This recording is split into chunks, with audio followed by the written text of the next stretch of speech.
Labas, čia Finansų baba. Po paskutinio video radau klausimą. Gal galite pateikti pavyzdį su sumomis apie išmokų miksavimą mažojoje bendrijoje? Atlyginimas pagal CPS, dividendai 02 kodas. Ačiū, kad komentuoji. Nereikia atspėti, kas neramina ir kuo galiu būti naudinga, kurdama tokį turinį. Na, dėl kanalų prenumeratos, tai turbūt priminti neverta. Geresnio kanalo už šį tikrai nerasi. Einam prie klausimų. Žodžiu, žmogus nori miksuotos galimybės. Truputį socialinių garantijų, truputį pigesnių pinigų. Tai prašom. Tarkim, 2026 metais jau žiūrim truputėlį į priekį, MB sugeneruos 100 000 eurų pajamų. Ir tai vienintelės pajamos. PVM nevertinam, nes kaip tikriausiai žinai, pelno mokesčio atžvilgių PVM neskaičiuojamas, jis tik kaip kepurė ant viršaus. Turim pirmus veiklos metus, MB atitinka visus kriterijus, kad galėtų 2 metus naudotis nuliniu pelno mokesčio tarifu. Ir štai MB narys svarsto. Nori šiek tiek socialinių garantijų, bet kartu nori dalį pinigų pasiimti paprasčiau, su mažesniais mokesčiais. Pagal CPS įmokų sodrai nėra, dividendai irgi jokių socialinių garantijų nesuteikia, o jei nori stažą, tada reikia bent dalį pinigų išsiimti 02 kodu. Kaip tik dabar geras metas apie tai pagalvoti. Tarkim, MB narys nori per metus turėti 1 metų darbo stažą ir pilną paketą socialinių garantijų ligos, motinystės, tėvystės išmokoms gauti. Jam tokiu atveju reikia išsimokėti 2 minimalių algų dydžio mokestį 02 kodų. Kol kas niekas garsiai nekalba apie MMA didinimą, tai skaičiuojam, kad 2026 metais minimali alga bus 1038 eurai. Tai per metus gaunasi 24 912 eurų. Tiek MB narys turėtų išsimokėti 02 kodų.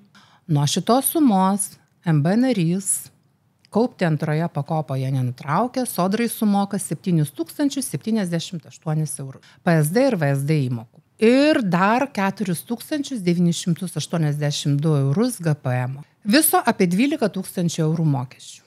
Bet turi pilnas socialinės garantijas. Toliau narys sako, nenoriu užlėkti į progresinį tarifą, tai pagal CPS išsimoku 27 000 eurų. Nuo jų deklaruodamas susimoka 4050 eurų GPM. Jokių įmokų sodrai čia nėra. Kas lieka? 44 000 eurų dividendais. Už juos reikės sumokėti 6600 eurų GPM.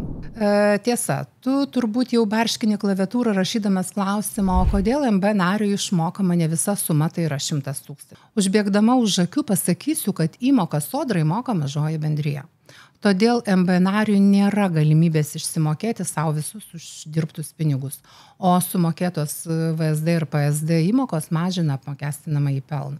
Ir tai yra leidžiami atskaitimai. Aišku, turim dar vieną niuansą. Visi vis dar laukiam aiškaus VMI komentaro dėl tų 12 VDU katiliuko, nes kol kas nėra oficialaus išaiškinimo ir tenka truputį burti iš kavos tirščių ir GPM įstatymo pakeitimus skaityti taip, kaip mes juos šiandien suprantam. O šiandien suprantam, kad pagal CPS su 15% mokestinė našta galima išsimokėti tik šiek tiek virš 27 000 eurų. Žinoma, jei MB veiklą vykdo jau ne pirmus metus, reiktų paskaičiuoti pelno mokestį ir mokestinė našta padidėtų. Kaip matai, MB leidžia lankščiai miksuoti išmokas pagal poreikį. Nori socialinių garantijų? Prašom. Nori mažesnės mokestinės naštos? Prašom. Su 100 000 eurų apyvarta individuali veikla pagal pažymą nuo 2026 metų jau nepatraukli. Ten mokestiniai tarifai spaudžia labiau. Jei individualią veiklą vykdantis 2026 uždirb 100 000, PVM vėl nevertinam. Jei tai jo vienintelės pajamos, renkasi, sakykim, 30% išlaidų fiksavimo būdą, tai GPM jis sumokės 14 000 eurų. Sodrai atseikės 14 175 eurus. Viso plius minus 28 000 eurų. Kas yra 28%. Tokia mokestinė našta su pažyma. O jei dar toks asmo gauna ir kitokių pajamų, mokestinė našta gali ženkliai padidėti dėl progresinio apmokestinimo. O su MB pats pasirenki, kiek socialinių garantijų, kiek pigesnių pinigų nori savo išsimokėti. Svarbu nepamiršti, planuok iš anksto ir pasiskaičiuok, kas tau naudingiausia. Parašyk komentaruose, kokių dar palyginimų norėtų. Dar vienas komentaras po video. Moku sodrai čia, moki sodrai ten. Kur logika? Čia turime omeny, kad vykdant veiklą su pažyma, net jei ir dirbi pagal darbo sutartį, vis tiek reikia mokėti įmoką sodrai. Komentarė buvo labai geras pastebėjimas. Atrodo, kad moki sodrai visur. O konsultacijose tai vienas dažniausių pasibėdavojimų. Ir taip, jei turi individualią veiklą ir dar dirbi pagal darbo sutartį, tai PSD ir VSD skaičiuojami abiejose veiklose.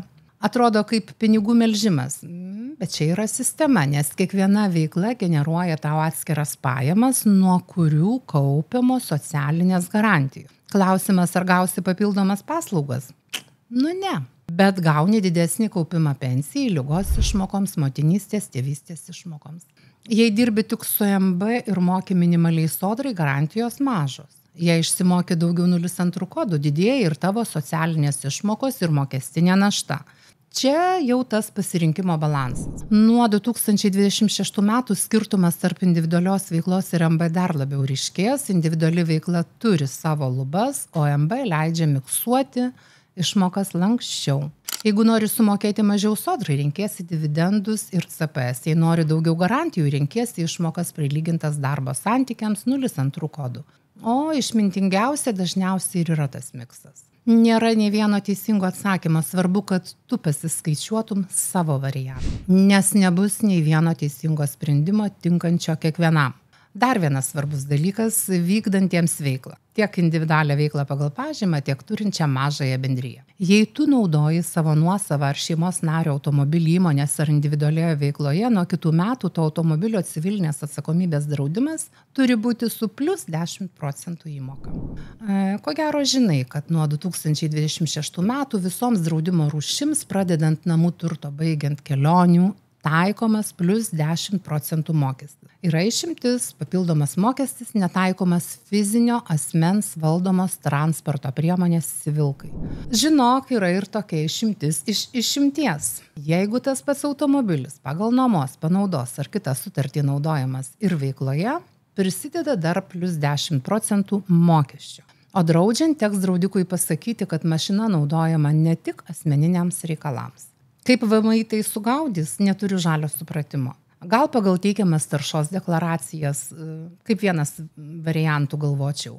Bet geriau jau iš karto viską tvarkingai susitvarkyti, nei paskui mokėti delspinigius ar baudas. Kokios konkrečiai bausmės už tai irgi neaišku.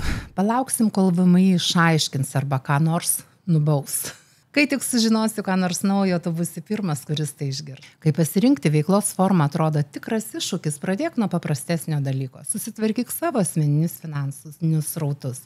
Susižiūrėk savo antrą pakopą, gal ten lobiai. Jei turi laisvų pinigų, įdarbink juos. Neturi? Peržiūrėk savo išlaidas. Gali būti, kad tai padaryti net lengviau, nei pasirinkti tinkamą pinigų išsimokėjimo būdą ar veiklos formą.